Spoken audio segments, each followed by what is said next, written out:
noite, irmãos. Tudo bem? Graça e paz, amém? Muita gente perguntando, cadê o povo, né? Eu não sei. Se você não entendeu a piada, é porque você não estava aqui domingo à noite, né? Quem estava domingo à noite. Depois você pergunta para alguém que estava aqui domingo à noite. Muito bem, nós vamos retomar esse tema, né, que nós estamos estudando aqui, homem, pecado e salvação.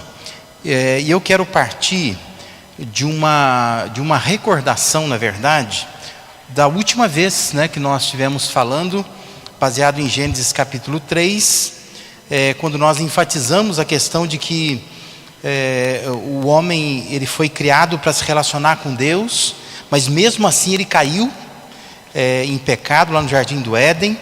E lá mesmo nós vimos no último estudo que Deus iniciou um processo de salvação em favor do homem, de modo que esse plano ele acaba meio que se concretizando em Cristo, né? E a possibilidade que nós temos hoje de salvação através de Jesus. Mas o que nós aprendemos em Gênesis capítulo 3, da última vez, né, que nós falamos sobre esse assunto? Falamos que o pecado causou uma ruptura entre o homem e Deus. O pecado é essa divisão, né, entre o homem e Deus. Também falamos que todo homem tem uma ligação necessária com Deus, porque ele foi criado por Deus e para Deus. E também nós falamos que Deus sempre desejou salvar o homem, né? A ideia primeira de Deus não foi condenar o homem, mas salvá-lo. E esse é o esforço, que deve ser o nosso esforço, né? O esforço de fazer a chamada missão de Deus, né? Que é resgatar o homem do pecado. E nós encerramos naquela semana mencionando 2 Coríntios capítulo 5, versículo 19, que diz que Deus em Cristo estava reconciliando consigo o mundo, não lançando em conta os pecados dos homens, e nos confiou a mensagem da reconciliação. Nós fechamos com esse versículo. Evidentemente, o nosso tempo aqui é um tempo curto, então a gente vai avançando pouco a pouco em doses homeopáticas, né? Devagarinho, né? Então hoje a gente quer dar mais uma avançadinha, começando a aprofundar um pouco mais acerca de quem é o ser humano. Nós precisamos entender quem nós somos e qual é o nosso lugar na criação.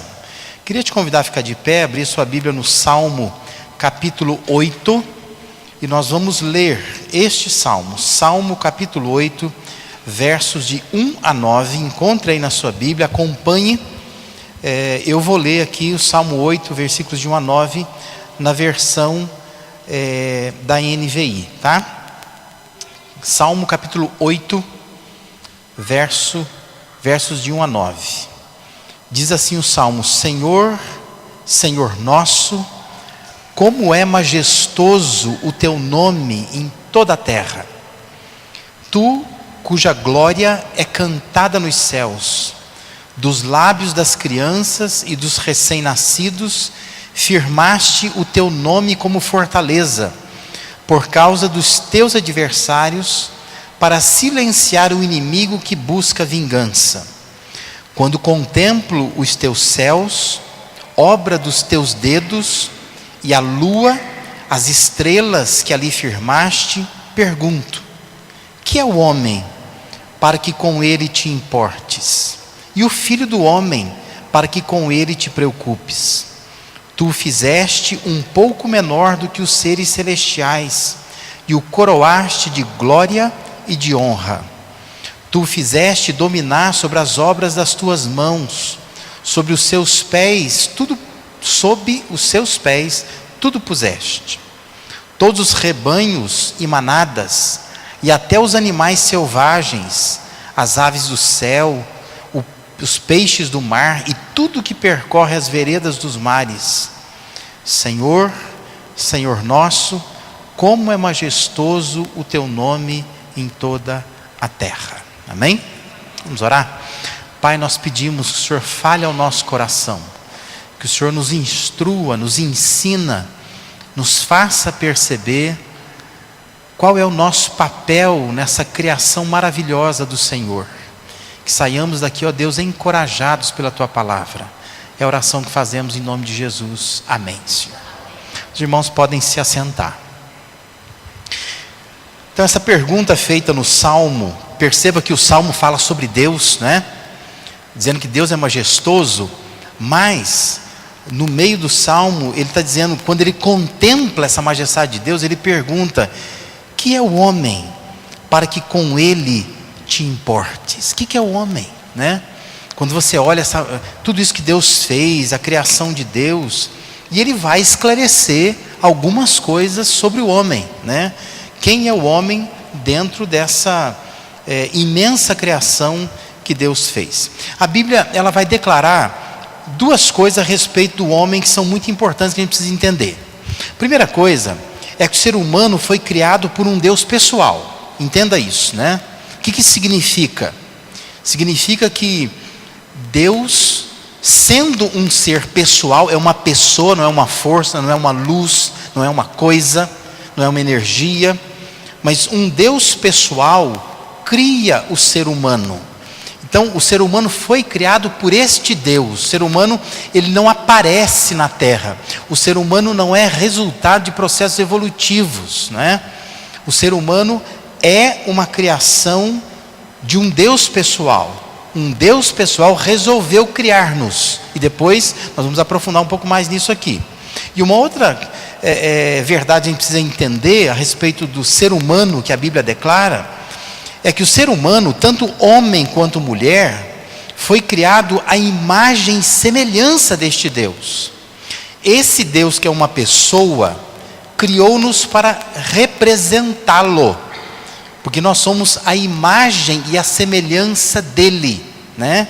Vindo de fato da cabeça dele, da criatividade dele, mas o reproduzindo naquilo que ele é como Deus, né? Isso acaba sendo algo, como diz os pentecostais, muito forte, né? Quando você pensa assim, é algo muito forte, né? Você imaginar que nós somos uma representação de Deus aqui nessa terra. Então, isso revela que nós, como seres humanos, temos um relacionamento ímpar com Deus. Algo que não é encontrado em mais nada na criação. Nenhuma parte da criação foi criada assemelhando-se ao Criador. Nada. Mas o ser humano foi criado semelhante a Deus. Isso nos distingue de toda a criação. E a gente precisaria entender a importância disso, né? É que nós não somos algo a mais criado dentre as coisas criadas.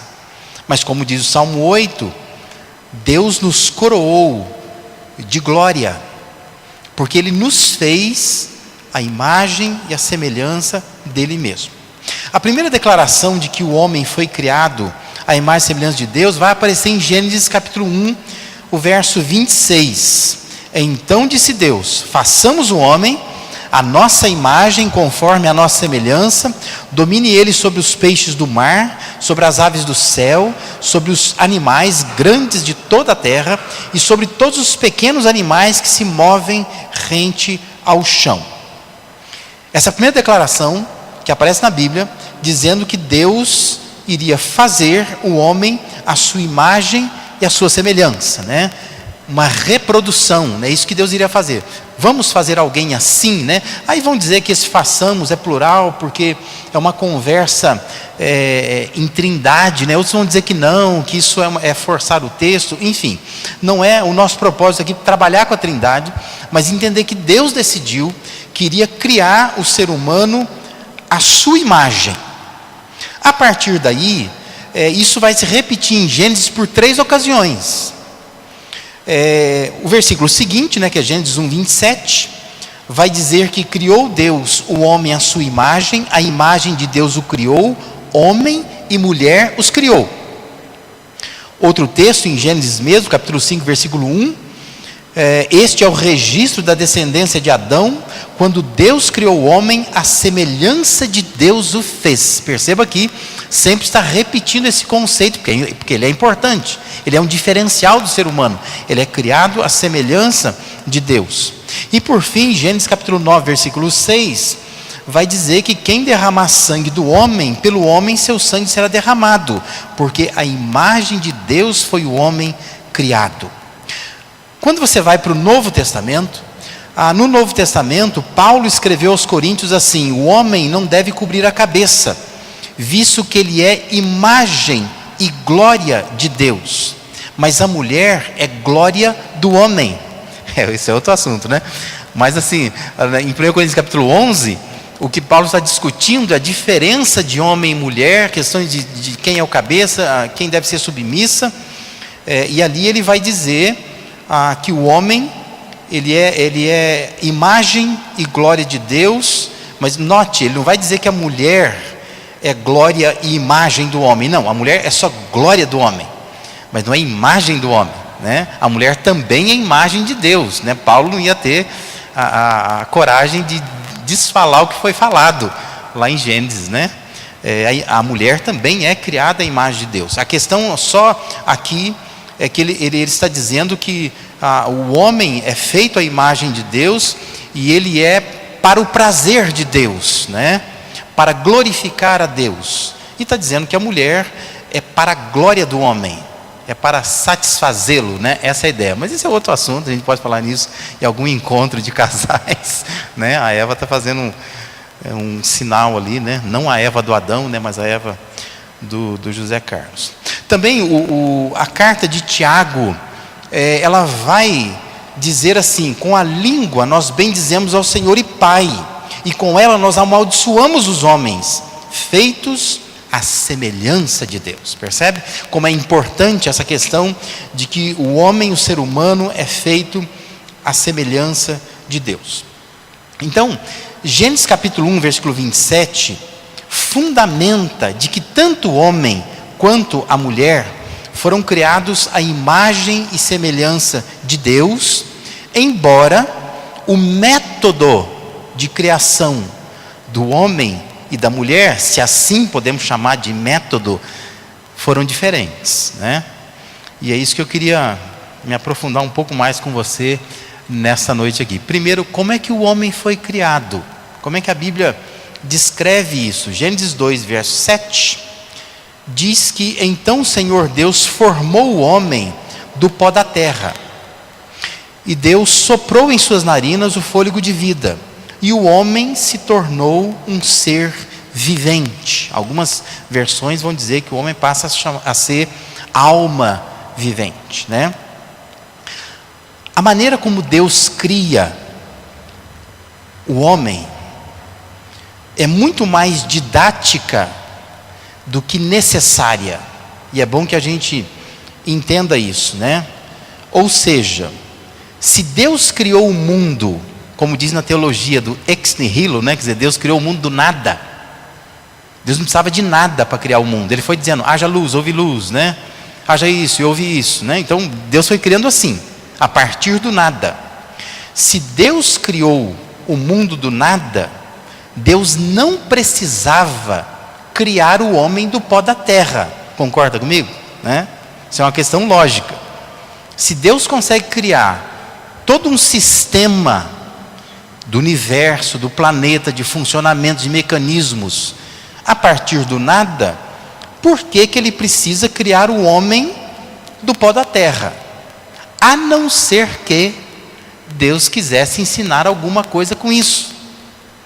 Por isso a gente diz que a maneira como Deus cria o homem é muito mais didática do que necessária.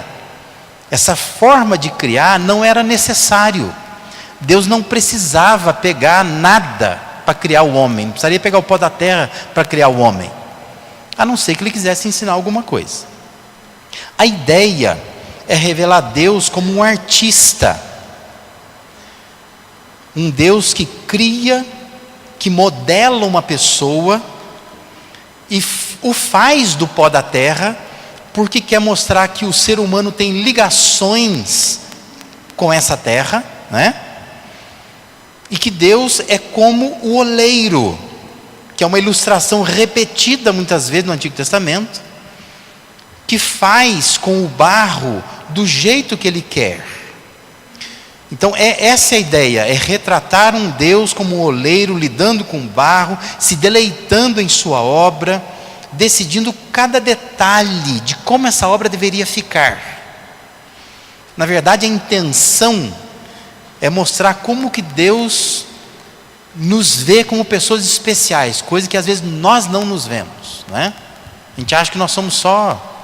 Alguns vão dizer que nós viemos do macaco, enfim, né? Processo evolutivo, ou outras pessoas hoje com os movimentos, né, de ambientalistas e tudo mais, que defendem, eu acho que tem que defender, esse não é o problema, né? Defender as causas ambientais, defender os animais e tudo mais, esse não é o problema, mas o problema é quando a gente se rebaixa e a gente se acha tão importante quanto um cão, por exemplo, né? Não que o cão não seja importante, mas nós somos muito mais. Essa é a questão. Quando a gente não se vê como uma obra especial de Deus. Quando você olha para o livro de Jó, o livro de Jó vai aplicar, aliás, Jó vai aplicar a mesma metáfora para a criação de cada ser humano. Quando diz assim, foram as tuas mãos... Ele falando para Deus, né? Foram as tuas mãos que me formaram e me fizeram. Irás agora voltar-te e destruir-me? Lembra-te de que me moldaste como barro e agora me farás voltar ao pó. Percebe a concepção? Essa é a concepção. Deus faz o homem do pó da terra. Por quê? Só por uma questão didática, não necessária. Deus não precisava de pó da terra para criar o homem, não é?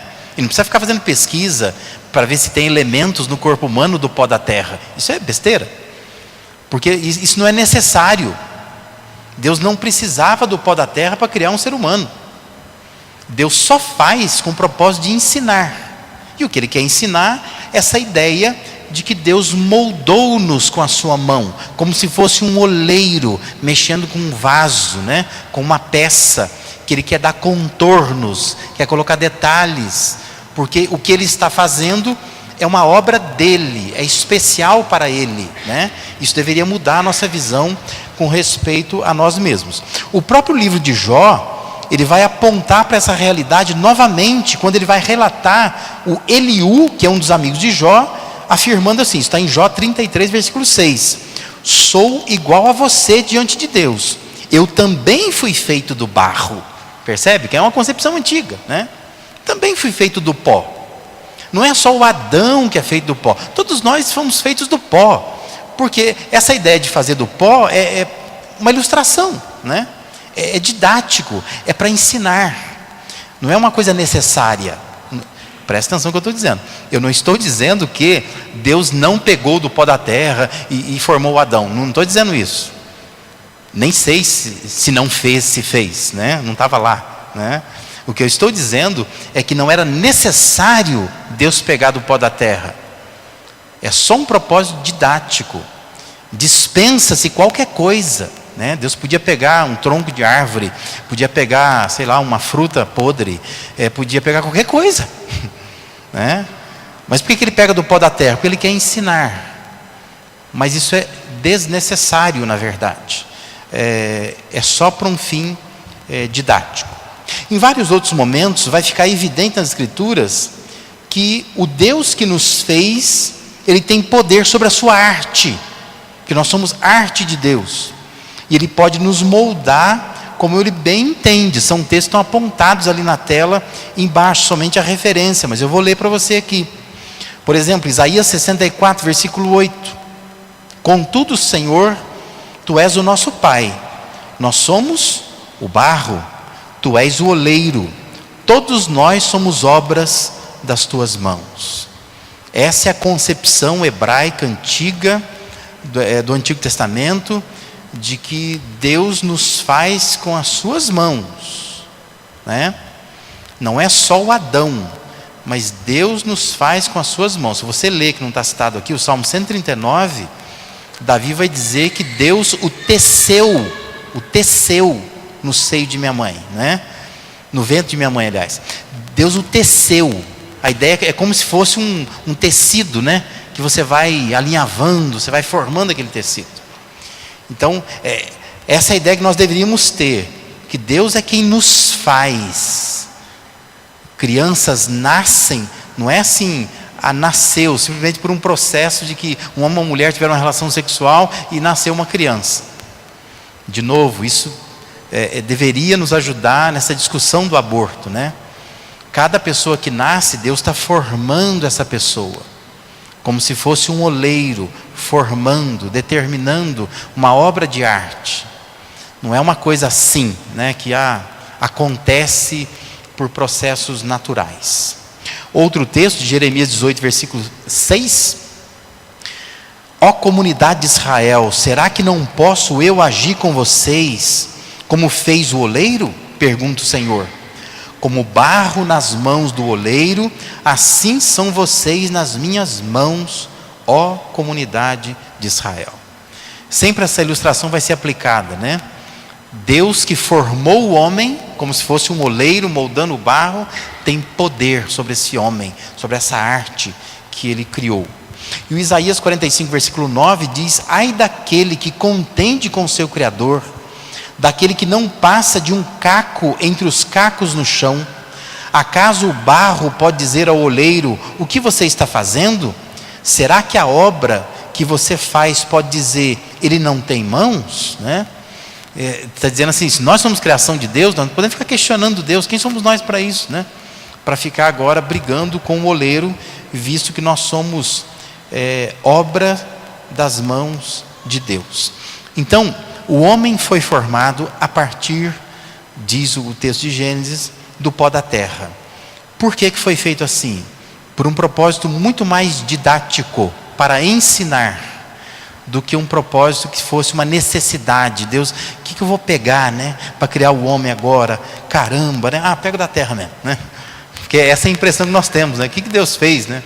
Não achou nada. Pensa, se Deus cria o mundo do nada, Deus não precisava de nada para criar o homem. Simples assim, né?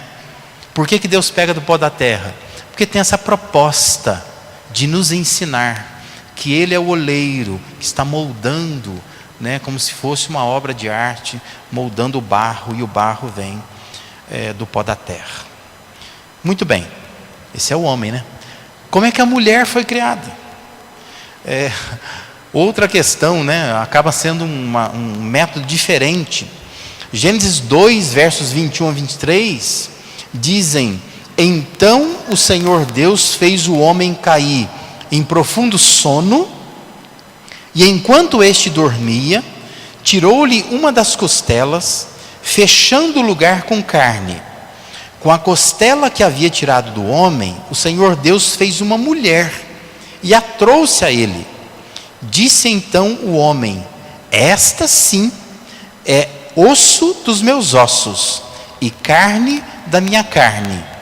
Ela será chamada mulher, porque do homem foi tirada. É preciso entender o contexto anterior, né?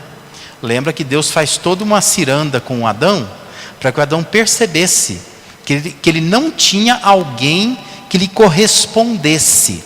Sabe quando você olha e alguém assim que te corresponde, né? Essa é a ideia. Tinha animais, e aí o próprio Deus vai dizer: não é bom que o homem esteja só, eu preciso fazer uma auxiliadora idônea para ele.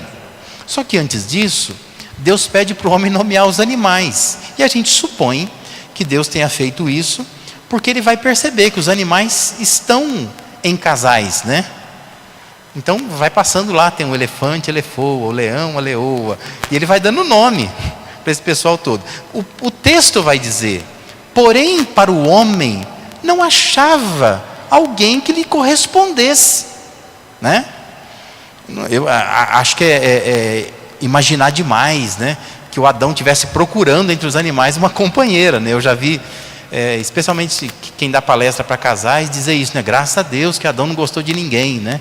Eu acho uma coisa muito esquisita, muito estranha, imaginar que o Adão tivesse à procura, né?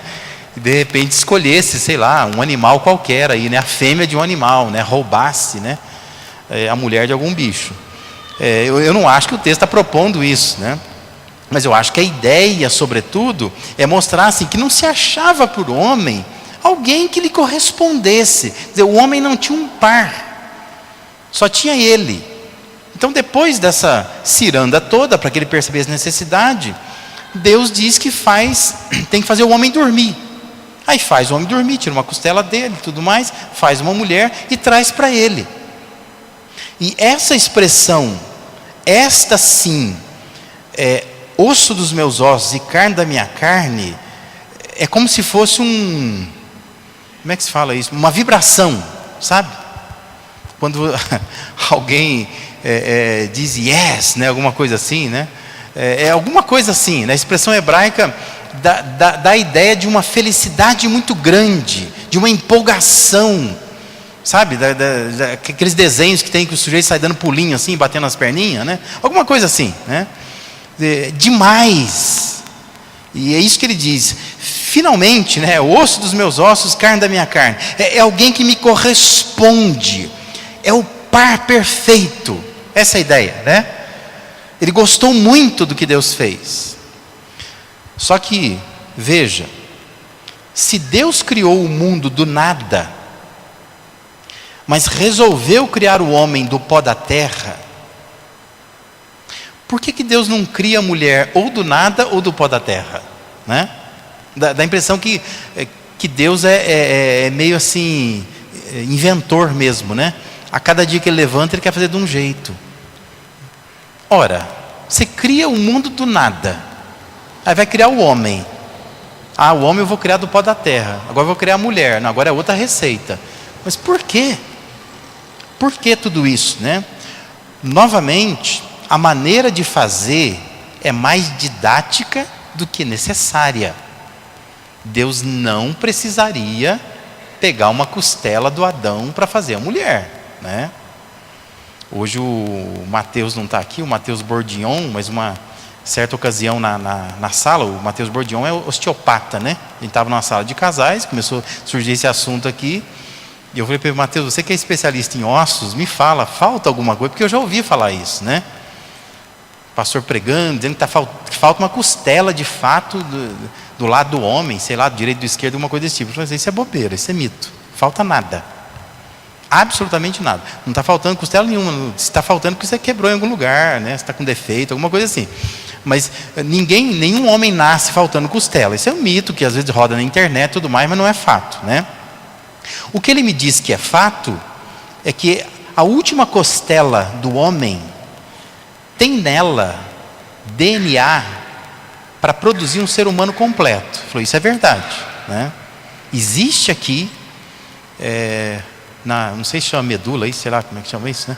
Mas a última costela do homem, de fato, tem material genético para construir um outro ser humano, né? Isso tem de fato, me disse o osteopata e o Dr. Mateus Bordion. Mas assim, Deus não precisava dessa costela, de jeito nenhum, a não ser que Ele quisesse ensinar alguma coisa, né? Então, assim como quando Ele cria o homem, Ele quer ensinar que o homem tem ligações com a terra, e Ele, como um oleiro, está formando o homem com as suas mãos, quando Ele vai criar a mulher, Ele vai usar uma parte do homem para dizer que essa mulher tem ligação necessária com o homem. Ela é feita dele para ele. Olha que bonito isso, né? Isso é romântico, né? A Mônica fica vibrando essas coisas, né? Dele para ele, né? É uma parte dele que virou ela. E olha que interessante, quando você pega 1 Coríntios capítulo 11, aquele texto polêmico lá, versículos 8 e 9, Paulo, quando escreve, diz: pois o homem não se originou da mulher, mas a mulher do homem. Além disso, o homem não foi criado por causa da mulher, mas a mulher por causa do homem. Olha que interessante, né? A mulher foi criada por causa dele, por causa do homem. Não era bom que o homem estivesse só. Se os homens entendessem isso, iriam valorizar muito mais a mulher que tem, né? Porque a mulher foi criada por causa dele, né? Para suprir uma falta que ele tem de fato, já percebida no projeto original lá, né? Quando Deus criou, já percebeu que tem algo aqui que não está funcionando direito, né? Que não é bom que ele esteja só. Então, Deus não fez a mulher como a costela do homem porque precisasse disto. Porque faltou pó, né? Porque às vezes faltou pó. Porque criou o homem do pó. Aí o homem usou todo o pó. Não tem mais pó na terra. Fazer o que agora? Agora pega o pedaço do homem, né? Não sei, mas a gente vai construindo na cabeça as ideias, que eu não sei de onde vem, né? A gente vai construindo essas ideias, né? Mas não é porque Deus precisasse dessa parte do homem, mas é para ensinar que há uma relação entre homem e mulher. Eles estão ligados, né? Vocês podemos dizer assim, geneticamente ligados, né? Porque Deus faz a mulher a partir de uma parte do homem.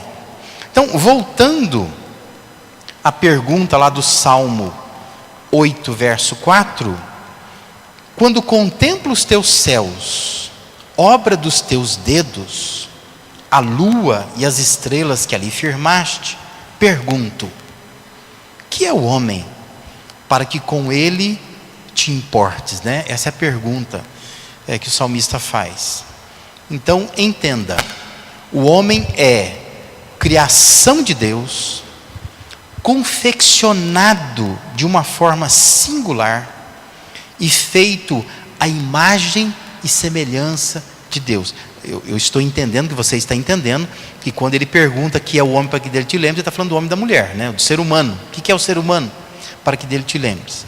Então, o ser humano é criação de Deus, é confeccionado de uma forma singular, né? Nada na criação, Deus pegou um pedaço de uma outra coisa para fazer aquela coisa. Não tem isso, né? Deus criou árvores, criou a água, né? Deus cria uma série de coisas, de animais, mas nunca pegando a parte de um para fazer outro. Não. Esse jeito de criar, tanto o homem do pó da terra, quanto a mulher tirando uma parte do homem, é uma forma singular. Só o ser humano foi criado dessa forma. E isso para dizer que Deus é quem confeccionou. Deus nos fez. Por isso, nós precisaríamos entender o quão especiais nós somos, né? E Deus quis manter, evidentemente, no ser humano a sua imagem para se relacionar com alguém que, em certa medida, corresponde a Deus, né? Que consegue ter relacionamento. Essa é a proposta de Deus em Gênesis capítulo 3, né? Ele quer se relacionar com o homem, mas o homem acaba fugindo um pouco disso.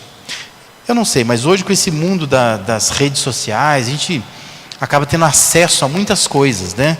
Então, assim, eu acho um pouco pernicioso quando nós achamos, né, que o ser humano é tão especial, que fica dizendo às vezes, o tempo todo, né, que nós temos algum tipo de valor e não sei o quê, e meio que adulando o ser humano, né? Eu acho isso ruim, mas por outro lado eu acho muito ruim o que a gente vê às vezes nas redes sociais, de algumas pessoas dizer assim que o ser humano não tem valor nenhum, né? Que nós somos quase que aquelas expressões usadas no Novo Testamento, né? Raça de víboras, né? Parece que coloca todo mundo assim como gente que não vale nada, né? Nós não valemos nada. Eu acho que isso é muito ruim quando nós caminhamos para esses extremos, né? Nós precisaríamos olhar para as Escrituras, ver como é que Deus nos fez. Deus nos fez distintos de toda a criação, pessoas especiais de fato, né? O que nos torna especiais não é o fato de que nós temos algum valor intrínseco em nós mesmos, né? O que nos torna especiais é o fato de que Deus nos criou, Deus nos fez para Ele, para a glória dEle. E à medida que a gente se relaciona com Ele, como nosso Criador, né, e promove a glória dEle, evidentemente, o nosso valor será percebido, será notado, né? Não é preciso a toda hora ficar lembrando desse valor, né? Uma pessoa lembrando para outra, né? Me valoriza, por favor, porque Deus me criou, alguma coisa desse tipo. Mas por outro lado também não é necessário, como eu vejo às vezes na internet, alguns pastores que dá a impressão que são muito mais severos do que a maioria, que ficam o tempo todo rechaçando qualquer tipo de valor no ser humano, né? que eu acho ruim. Isso, na verdade, eu acho assustador, né? Eu tenho um pouco de medo, porque dá a impressão assim que ninguém vale nada a não ser aquele pastor que está falando, né? Só ele vale alguma coisa. Ele conseguiu atingir talvez um lugar nessa vida que ninguém tem atingido ainda, né? Isso acaba sendo de alguma forma uma perversão daquilo que Deus de fato quer nos ensinar nas Escrituras. Amém? Só essa caminhada hoje, né? Eu sei que é pouco, mas só quero que você entenda isso hoje. Como que homem e mulher foram criados. Deus cria o homem a partir do pó da terra, Deus cria a mulher a partir da costela do homem. Nem pó, nem costela era necessário para criar o homem ou a mulher. Deus queria ensinar com isto. A proposta é muito mais didática, para que a gente aprenda alguma coisa. E me parece que outros autores bíblicos aprenderam, tanto é que se reportam aquele evento entendendo isso, né? Entendendo que o homem é barro, vem do barro, como se fosse ele na mão do oleiro. Entende que a mulher foi criada para o homem, tendo uma ligação necessária com ele. Que Deus te abençoe, que isso te ajude a perceber quão maravilhoso é o nosso Deus e a forma maravilhosa como Ele vai criando seres humanos, como Ele criou os primeiros e como nos cria até hoje, né? Que eu acho que, especialmente as mulheres, quando percebem a barriga crescendo e vendo o ultrassom, devem ficar maravilhadas de ver assim que, por mais que o filho seja teu, você não está fazendo nada, né? Ele está crescendo, ele vai tomando forma, vai aparecendo, né, os órgãos e tudo mais. Você diz, eu não sei como eu estou fazendo isso, né? Mas é uma coisa que está sendo produzida em você.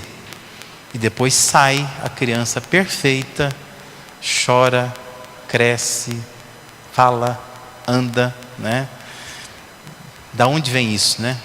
Você vê a mão de Deus cuidando, criando de uma maneira maravilhosa. Vamos orar? Pai, nós te damos graças. Nós nos curvamos, ó Deus, diante do Senhor, por perceber a maneira maravilhosa como o Senhor criou Adão, criou a Eva e nos cria também. Cada vez, ó Deus, que nasce uma criança, nós ficamos mais uma vez diante da tua bondade, do oleiro que está moldando um vaso. E nós te agradecemos, ó Deus, porque, como a tua palavra diz, nós somos feituras do Senhor, obras-primas do Senhor, criados em Cristo Jesus para boas obras. Abençoa, Deus, para que, tendo consciência dessas coisas, isso transforme o nosso relacionamento com o Senhor. E a oração que fazemos, em nome e por amor a Jesus. Amém, Senhor.